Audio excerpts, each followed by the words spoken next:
Chères sœurs et chers frères en Christ, que l'Éternel vous bénisse abondamment pendant que vous suivez ce message au nom puissant et glorieux du Seigneur Jésus-Christ. Aujourd'hui, nous rentrons dans le 3e chapitre de la série des enseignements dédiés à l'évangélisation, cette série dont le titre est « Annoncer la bonne nouvelle ». Annoncer la bonne nouvelle. Dans le chapitre précédent, nous sommes intéressés aux raisons pour lesquelles nous devons annoncer la bonne nouvelle de Jésus-Christ. Nous avons regardé à l'instruction donnée par Jésus-Christ à tous les chrétiens, la volonté de Dieu, la raison principale de notre salut, le ministère de la réconciliation, notre amour pour Dieu, notre amour pour Jésus-Christ et notre amour pour notre prochain.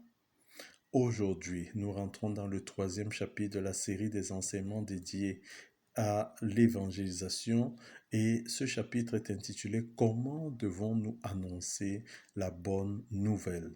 Comment devons-nous annoncer la bonne nouvelle? Dans le présent chapitre, nous regardons ce que nous devons faire, ce que nous devons intégrer pour annoncer la bonne nouvelle de Jésus-Christ. Première chose à intégrer,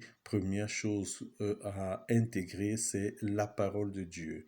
Deuxième chose, la puissance de Dieu. Troisième chose, l'évangile de Jésus-Christ. L'assurance du salut en 4e position. En 5e position, le tact et la courtoisie. Et enfin, l'œuvre de Dieu. Regardons maintenant à la parole de Dieu. La parole de Dieu est le principal instrument que nous devons utiliser pour annoncer la bonne nouvelle de Jésus-Christ. Tout ce que nous nous disons dans ce cadre doit avoir une base scripturale, c'est-à-dire une base dans les Écritures. Ainsi, avant de nous engager dans l'annonce de la bonne nouvelle de Jésus-Christ, il nous est conseillé de prendre le temps d'asseoir un minimum de connaissance de la parole de Dieu. Il ne s'agit pas de maîtriser toutes les Écritures, mais nous devons faire l'effort de connaître, de comprendre, de mémoriser un certain nombre de passages bibliques clés qui devraient nous aider dans les échanges que nous aurons. Deuxième chose, la puissance de Dieu. Nous avons besoin de la puissance du Saint-Esprit. L'annonce de la bonne nouvelle n'est pas une balade de santé, c'est une opération de conquête qui nécessite la manifestation d'une certaine puissance. La puissance du gagneur d'âme est celle du Saint-Esprit. Nous avons besoin de la puissance du Saint-Esprit pour tirer des frères et ou des sœurs des ténèbres à la lumière de Dieu. Et comme le disait l'ange de l'Éternel au prophète Zacharie, ce n'est ni par la puissance, ni par la force, mais c'est par mon esprit, dit l'Éternel des armées, selon Zacharie 4 au verset 6. Ainsi, avant de nous engager, nous devons nous rassurer que nous sommes revêtus de la puissance de l'Esprit de Dieu. Jésus lui-même a eu besoin d'être revêtu de la puissance de l'Esprit de Dieu avant de commencer son ministère terrestre.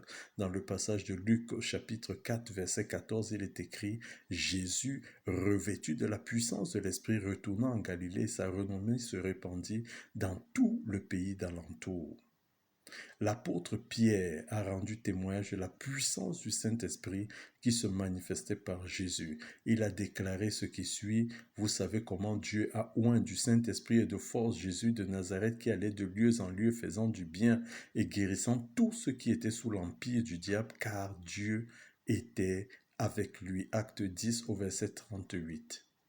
Les apôtres également ont eu besoin d'être revêtus de la puissance de l'Esprit Saint avant de commencer leurs œuvres. Jésus leur avait dit « Mais vous recevrez une puissance, le Saint-Esprit survenant sur vous, et vous serez mes témoins à Jérusalem, dans toute la Judée, dans la Samarie et jusqu'aux extrémités de la terre. » Acte 1 au verset 8.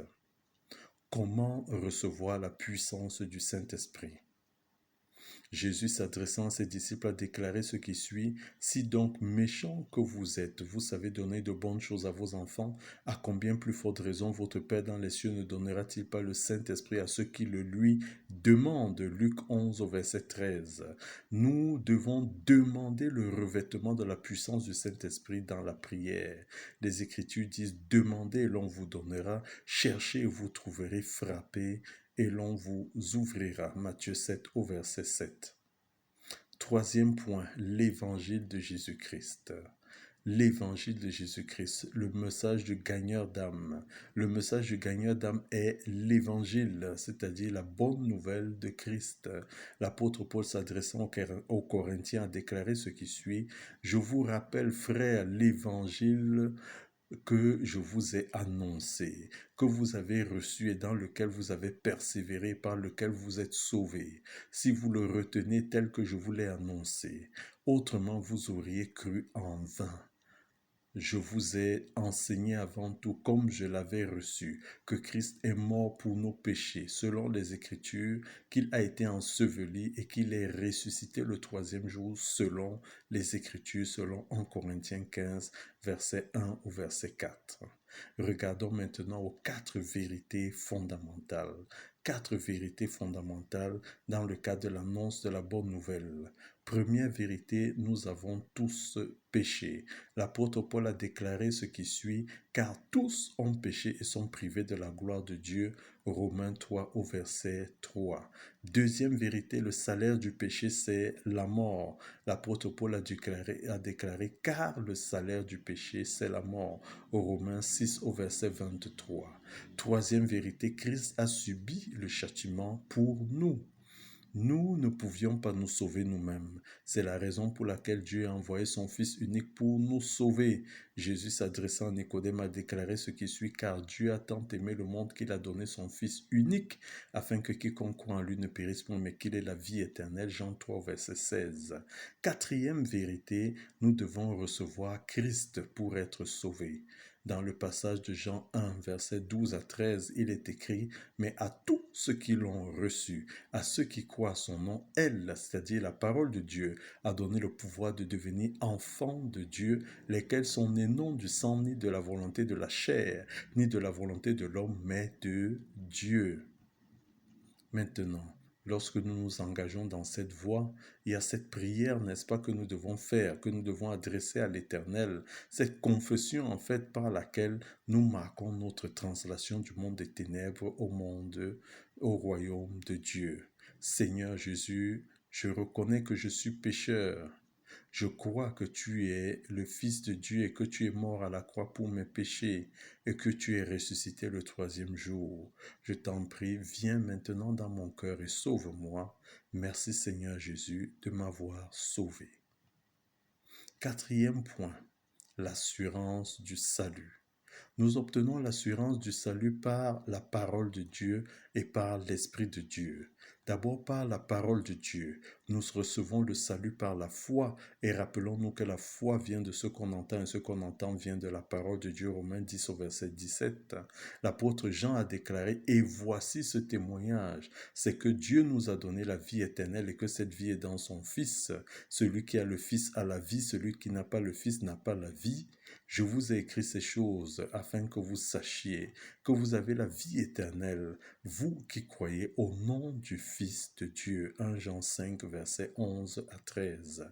Deuxième chose, l'Esprit de Dieu. L'apôtre Paul, s'adressant aux Romains, a déclaré ce qui suit: l'Esprit lui-même rend témoignage à notre esprit que nous sommes enfants de Dieu. Romains 8 au verset 16. Cinquième point, le tact et la courtoisie. Nous devons avoir la parfaite conscience que chaque personne à qui nous apportons l'évangile est particulière.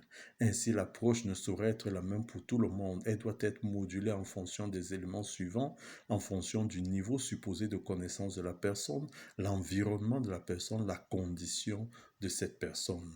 De plus, nous devons nous adresser à ceux qui sont en face de nous avec tact et avec courtoisie, évitant de rentrer dans des discussions vaines, restant focalisés sur l'objectif qui est d'annoncer Jésus-Christ. Sixième point, l'œuvre est de Dieu. En nous engageant dans l'annonce de la bonne nouvelle de Jésus-Christ, gardons à l'esprit que nous participons à la construction d'un nouvel édifice dans la vie de ceux à qui nous nous adressons.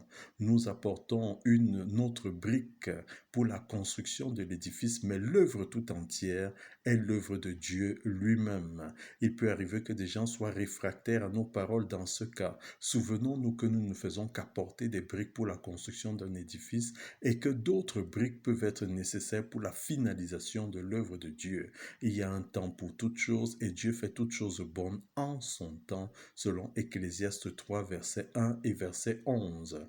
L'apôtre Paul, dans son adresse aux Corinthiens sur la paternité du salut, a déclaré ce qui suit: « J'ai planté, Apollos a arrosé, mais Dieu a fait croître. » En sorte que ce n'est pas celui qui plante qui est quelque chose, ni celui qui arrose, mais Dieu qui fait croître. 1 Corinthiens 3, versets 6 à 7.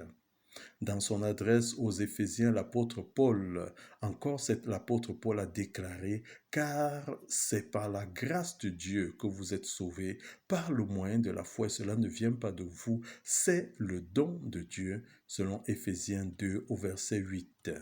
Que l'Éternel nous revête de courage et d'assurance pour annoncer la bonne nouvelle de Jésus-Christ en toutes circonstances, au nom puissant et glorieux du Seigneur Jésus-Christ. Excellente journée.